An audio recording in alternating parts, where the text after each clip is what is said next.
Wow, I'm not Paul. This week on Hack Naked News, Doug White, that would be me, fills in the studio while the awesome, sheer naked power of Jason Wood fills the airwaves. We talk about, are you kidding me? Anonymous FTP, really? The Russians, well, of course, Skynet activates in Connecticut, and hey, the return of Eck Phreaking even. All this and more on Hack Naked News. This is Security Weekly, for security professionals, by security professionals.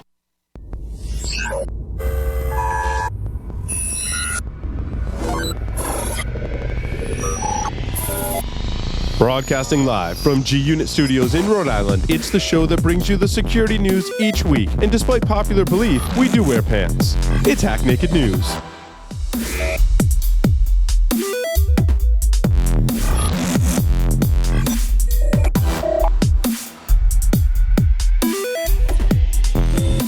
Brought to you by IT Pro TV, an easy, entertaining approach to online IT training. Stream over 2,000 hours of up-to-date, high-quality video content live and on demand. For a free 7-day trial and for a limited time, get 50% off a monthly membership for the lifetime of your active subscription. Visit itpro.tv/hacknaked and use the code HN50. You have a website, an external presence, employees, an office? Any of these things can be compromised and attacked. How are you defending these assets? Have you penetration tested these public assets? Start 2017 by taking a proactive approach to securing your vulnerable areas. Black Hills Information Security has been helping companies find their weaknesses since 2008. Email consulting@blackhillsinfosec.com and see how they can help you sleep better at night.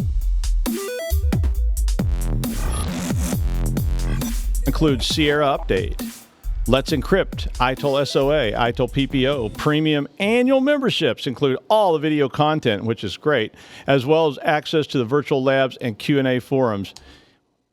You're going to pay $85.70 a month or $857 a year, a bargain at any price. We have a special offer for you now. For a limited time, get 50% off monthly memberships for the lifetime of your active subscription by visiting IT Pro TV, Hack Naked, and using the code HN50. So check it out if you want to go there. Today, we've got Jason is up there. Hi, Jason. Hey, Doug. How's it going? Oh, it's going pretty well. It's a rainy day here. Everybody else went to Florida where the sun is probably shining or something, but we're all here in the studio, except you, and you're in your own studio. So, you know how that goes. But thanks for coming. No playtime for us this week. Nah, some of us have to work for a living and don't get to go off and drink whatever Singapore slings or whatever kind of things they're drinking in Florida these days. All right.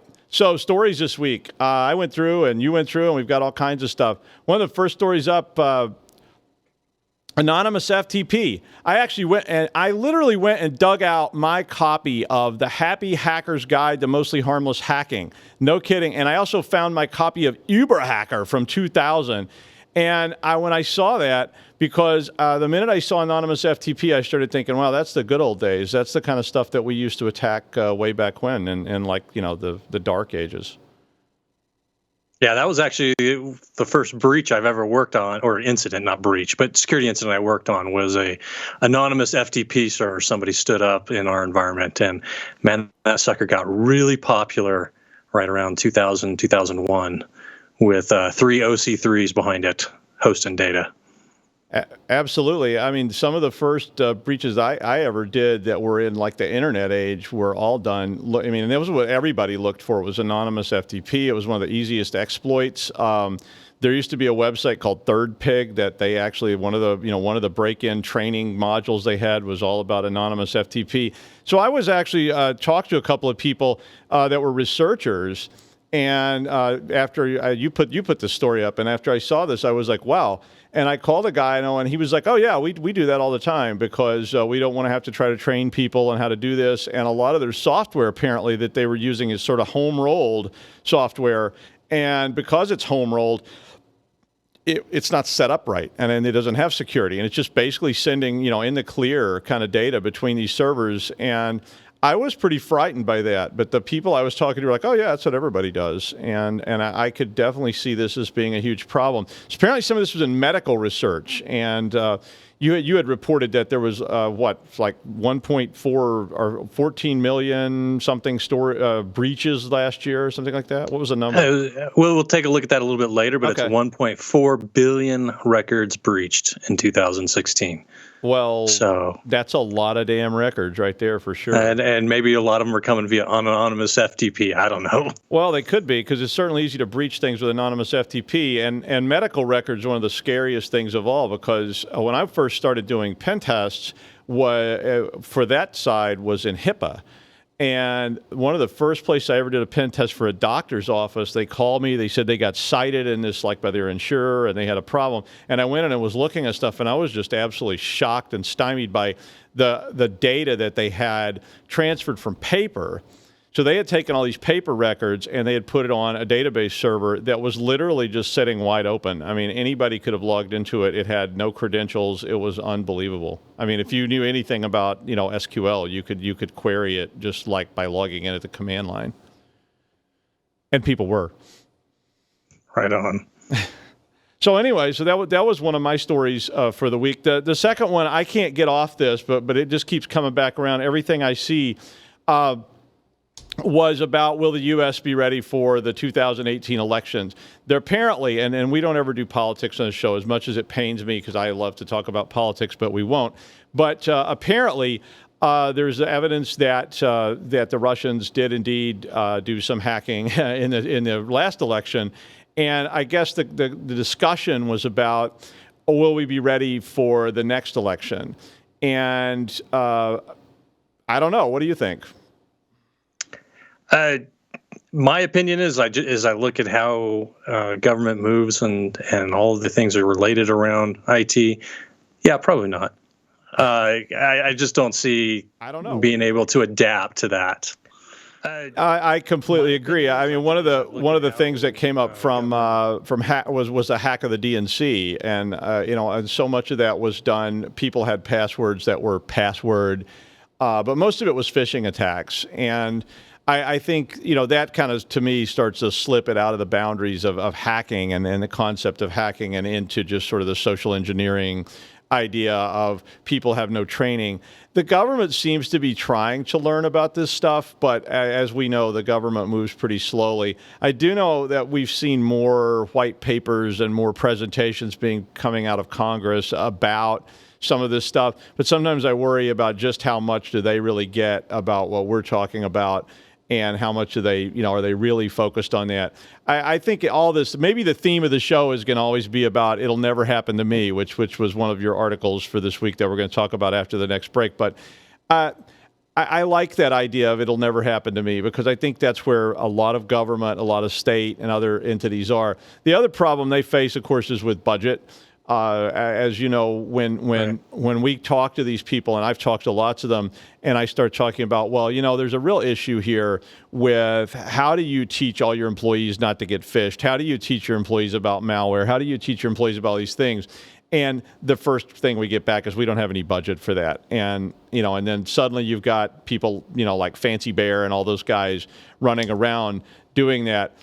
The other piece of it was media bots, and this was one of the things that I thought was pretty interesting, was the sort of gold mining approach to the election.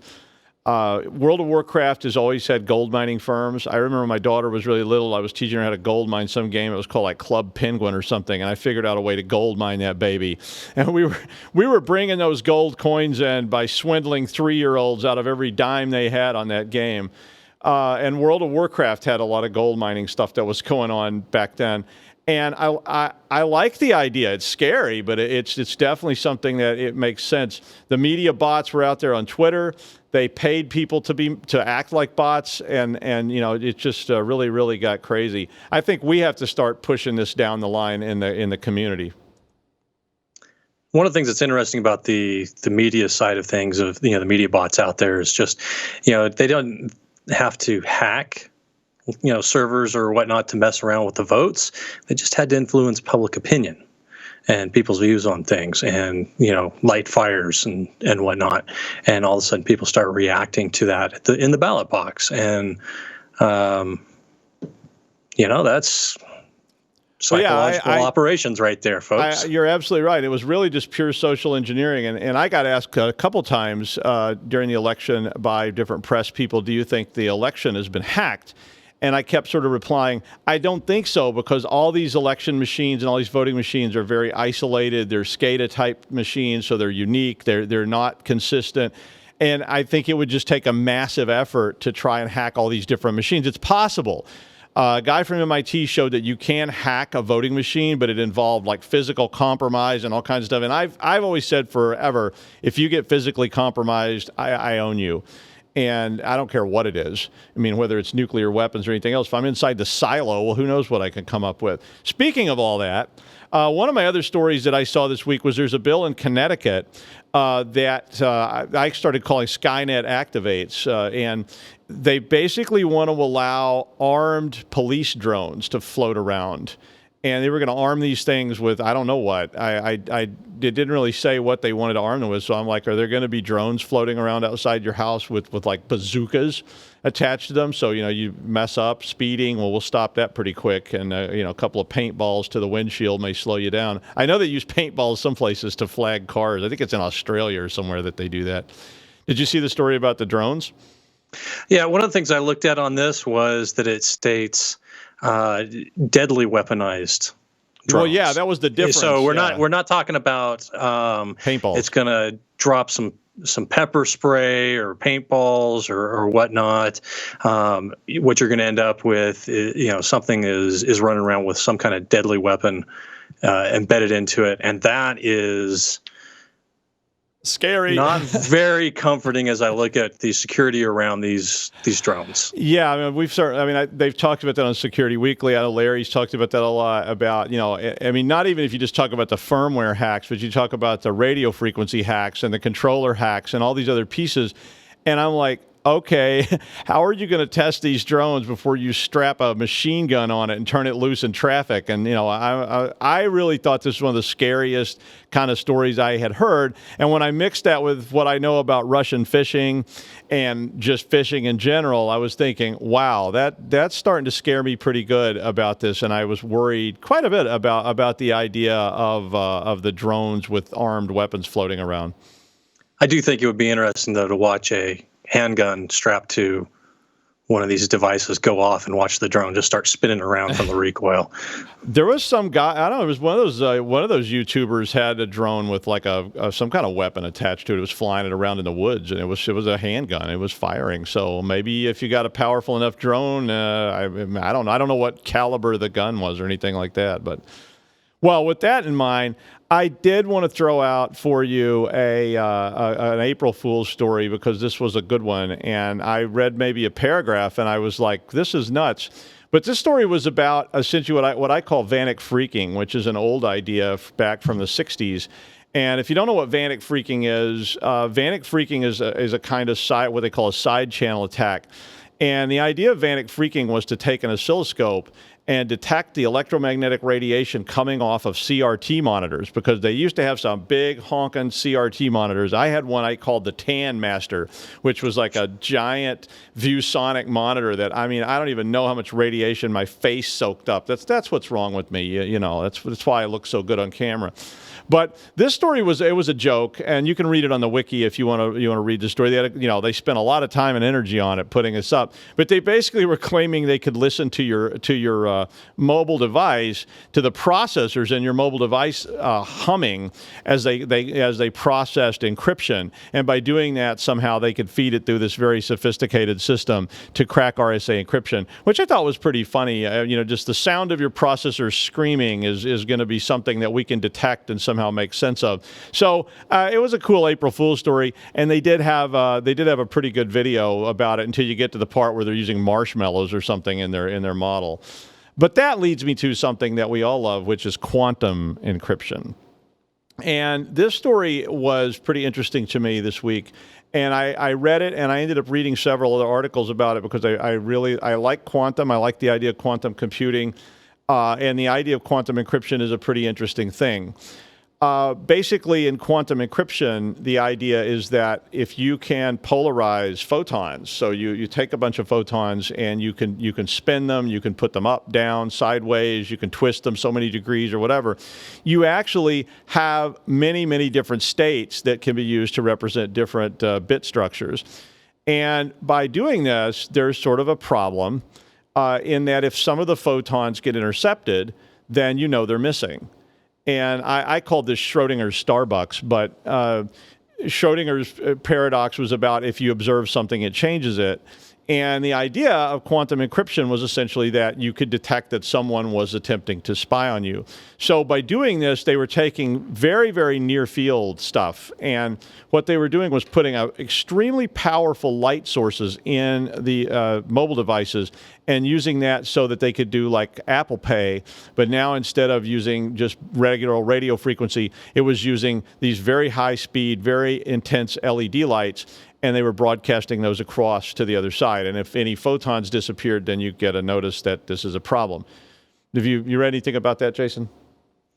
I'll be honest, I don't know a whole lot about quantum computing or encryption beyond what you just kind of described. I thought it sounded interesting, the idea of, the idea that if somebody intercepted the light, the photon, right, or whatever, that, you immediately can twig this as, hey, there's somebody's messing around with us, stop this transaction. Right. And that sounds kind of interesting, but, I already have enough trouble with battery life on my device. Well, yeah, and the problem with it right now is that, I think it's like the size of a truck battery, so it's not going to be that appealing as a mobile device, really, for most people. But they're saying they can miniaturize it, and using this, they could they were sending like 30 kilobytes a second over this LED system. So the quantum meant they had a lot of state shifts that they could do to allow a great number of bits to go across really, really fast. And it had this kind of built-in automated security by being quantum-based in terms of photons disappearing. So that wrapped up some of those. And we're going to be right back after these messages from our sponsors, who we need very much. Has your network been breached? Cybereason can help you answer this question. Cybereason products hunt for threats within your network and eliminate them in real time. To Cybereason, real time means within seconds. Founded by former military hackers who don't play by the rules, they've built this experience into their platform. Harness ingenuity and imagination, not just code, to defeat attackers. Cybereason. Disrupt the adversary and let the hunt begin. Gain control of cyber risk with Tenable.io, the first vulnerability management platform built for today's elastic assets like cloud, containers, and web apps. Discover a fresh, asset-based approach that prioritizes vulnerabilities while seamlessly integrating into your environment. And improve ROI with the first elastic licensing approach based on assets, not IP addresses. Tenable.io delivers the data and context you need to secure your elastic attack surface. Start your free Tenable.io trial today by visiting Tenable.io. All right. The 10th anniversary edition of Source Boston is going to be held this April with training sessions on the 24th and 25th of April. Conference talks on the 26th, 27th. Lots of people on the show are going to be at this. Awesome speakers from the security community, lots of famous people, so check that out. I know B-Sides Boston also did kick some extra tickets out today, so if you haven't got tickets for that, you can. Events for Source Boston will take place in Boston at the Courtyard Marriott downtown, and Security Weekly listeners get a $100 discount on either training or conference passes when you use the discount code SecurityWeekly. So visit sourceconference.com for more information about that. So now, finally, at long last, and I know Jason has been waiting up there. I could see him like wiggling around on the camera because he was so eager to talk about the story, and he was so upset that I stuffed my stories up front because I was here in the studio and I could tweak the teleprompter.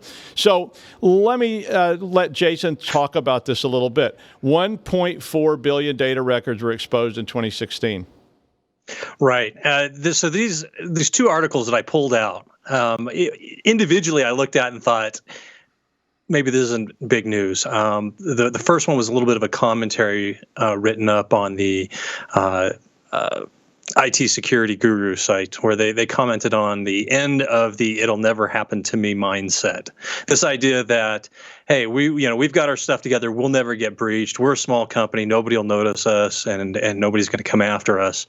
But And then you pair that up with this other article on dark reading where they talk about the number of records that were breached in just 2016. 1.4 billion records actually, as part of compromises aggregated over the year. And a couple of thoughts came to my mind at this. I mean, it really just brought back kind of some horror stories or fears that I had from my, previous in my career.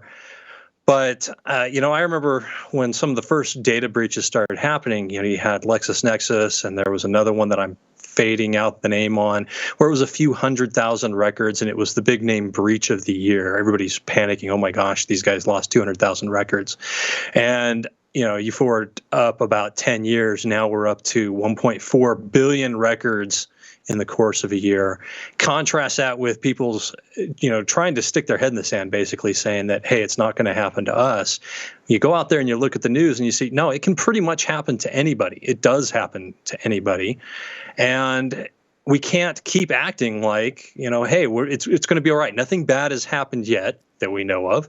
And therefore, we don't have to make these changes into our environment. And then what you see happen is somebody ends up in some kind of security incident, and now all of a sudden they get religion on security. But at that point, it's too late. They're facing, fines, bad publicity, et cetera, et cetera. People are losing their jobs over this, and it's not a good thing. This is not when you want to start realizing that, hey, we have some problems here, and we need to address them, is after we've been compromised. So I thought it was really interesting to look at these two. One of the things that I remember, vividly, and this wasn't necessarily a security related incident, definitely availability. Early in my career, I was working on a backup system as a sysadmin, and I kept telling my boss, hey, we're not getting good backups off this thing. We need to make some changes. And I was submitting proposal after proposal to upgrade this terrible, out-of-date, end-of-life piece of software and a single tape drive to something that could handle the amount of data that we had in our environment. And the CEO of the company actually responded back and said, well, nothing bad has happened yet. Yep. Sure enough, within 6 months of that statement, come the end of the month for billing, and something corrupted the accounting applications database. Mm-hmm. And they came to me and said, hey, do we have a good backup of this? And it's like, no, I've been telling you for months we're not getting good backups, that we can't get this to work. At the same time as I'm driving into work during this back and forth before we lost it, I saw a building on the side of the freeway as I'm driving past on fire. You got a fire truck, in the freeway. I'm laughing at a burning building, yeah. Oh, I mean, literally. And I just remember riding by on my motorcycle thinking, please don't happen to us. Yeah. I remember way back when I was doing disaster recovery planning. That's how long ago it was, because they actually called it disaster recovery planning. And I had the very same experience that you had, Jason, which was going to companies, and I'm really good at thinking about terrible things. And I always see the worst. And I was talking about these ceiling tiles up here that are going to fall on us all pretty soon. But you can't see those on camera, but you'll get to see it when it falls, and we all get squashed into lime jello, maybe strawberry jello. I don't know, I don't know, whatever kind of jello you want. But tutti frutti. But I remember going to companies and sitting with the board and saying, what are you going to do when I remember very distinctly one time I was saying, what are you going to do when the third floor collapses onto the second floor? Because the whole IT group and all their servers and all their backups and everything were in this one spot in the building. And they said, that will never happen. It'll never happen to us. And a few years later, after they had this giant hurricane and part of the building collapsed and all this other stuff happened, they were calling back saying, okay, it happened. It didn't happen as bad as you said, but it happened. We lost all this stuff. And then they started getting religion. And my problem with all this is that every time you take these things to people, until they either have an absolute example of it happening to them specifically, or there's a law requiring them to do this stuff, it's really tough to get organizations to buy in because of the cost. Right. And it isn't inexpensive. It's Yeah. even if you're not spending tons of money on software, you're spending tons of time, and people cost money, right? They could have been working on something else. And breaches are the worst of all because they're so nebulous. It's very, it's not like, well, the building collapse or the fire. It's like, oh, there's this sort of nebulous. I mean, it's easy to explain what happened, but it's not always easy to explain how it's going to happen to you and what the impact of that will be on your enterprise. It's more like, well, I don't know. It's like trying to get home users to make backups. It's like, oh yeah, I'll worry about it. Yeah, and yet what concerns me about this, or what I think is interesting about the fact that now with the amount of news we have out there showing that this is happening to pretty much anybody, right? We can kind of clearly point, look, guys, this is really an issue. This isn't something that the security guys are just complaining about. This is really happening. And here are some things that we can do to try and at least be somewhat prepared. So later this week, for example, I'm doing a presentation, a tabletop exercise on incident response. Having been through an incident without any preparation, I can tell you, you don't want to be learning how to do incident response in the fire. It really sucks. And it's a terrible, long, drawn-out experience of 20-plus hour days. So, start using these, start making some preparations here. Okay, let's do some tabletop exercises. Let's start thinking about what would happen and how can we deal with it. And yeah, you're still probably going to get overruled from time to time. You're going to get overruled when business comes back and says, well, nothing bad has happened to us yet. But at least as you start to put some of this stuff together, maybe you have it prepared so that when something bad does happen, you're kind of the person with the plan. Something to consider. And I think that's just kind of the takeaway. If we can start making some headway on this stuff, use the news that's out there to illustrate to business, yeah, it can happen to us. And if you can't get it through, at least start building up your plan and the whole bit so that when it hits the fan, you've got something to say, here you go, here's what we need to be doing. I have been telling people this for years. The emergency model for physical threats has always been that you practice and you practice and you practice so that when something happens, you don't have to think. You just respond. It's muscle memory. And that's what cyber breach drills are about. That's what trying to figure out what are we going to do when this happened, because I always wanted it to be very strategized so that when you had a breach or whatever happened, you had a box of index cards that you pull out and hand to everybody, and it tells you exactly what to do within reason.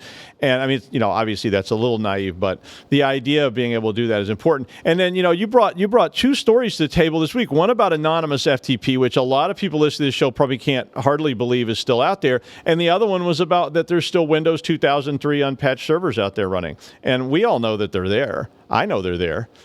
And there's not going to be any more patches for them. Right. So that next big hole that you find in Windows 2003 server is going to just stay there forever.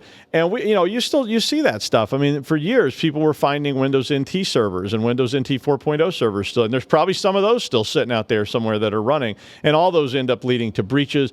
And because everything is interconnected, now you can see that escalation going from the sheriff's department to the FBI to, and all these kind of spreading breaches that you can have like that. At a bare minimum, you compromise that one weak system and you leverage it to the rest of the environment. Exactly. I mean, that's the oldest. We could find that strategy in our old book. I'll wrap it up today with one other story that you really ought to read because I just can't resist bringing it up. I mean, Jason brought all these high-quality academic think pieces. I brought the story about a camera and a dildo. So, I mean, I couldn't believe this story. I thought it was an April Fool's joke. I mean, I literally was sitting there reading this going, one, I'm reading a story about a camera and a dildo, and two, it's like exploitable. And I was thinking, really? And I thought, well, since they just had an episode about the Internet of Dongs on Security Weekly, I was like, I got to at least bring this up for you because this thing had all kinds of exploits. It's Wi-Fi enabled. It's like, what? And it's got a camera in it, and apparently it was uploading pictures onto the web. And we've talked about these kind of these kind of enabled sex toys or whatever. I didn't know what to make of this thing, and I really just wanted to point it out to you for, I don't know, your own interest's sakes. Not that anybody would order one or anything, because I'm not even sure what to do with it, which probably means I'm pretty naive, but I'm just an old computer programmer. What do I know? Jason, do you have any comments about that? Jason's left. He's left the studio. We just have one. All I could do was just laugh as I read this. Honestly, I really wanted them to put a test pattern up for you when we came back. It's like, Jason has left the show. He's no longer affiliated with us. Anyway, read that story because it is a very interesting story. Probably not safe for work, but then again, I don't know. Maybe you work where I do, and anything goes.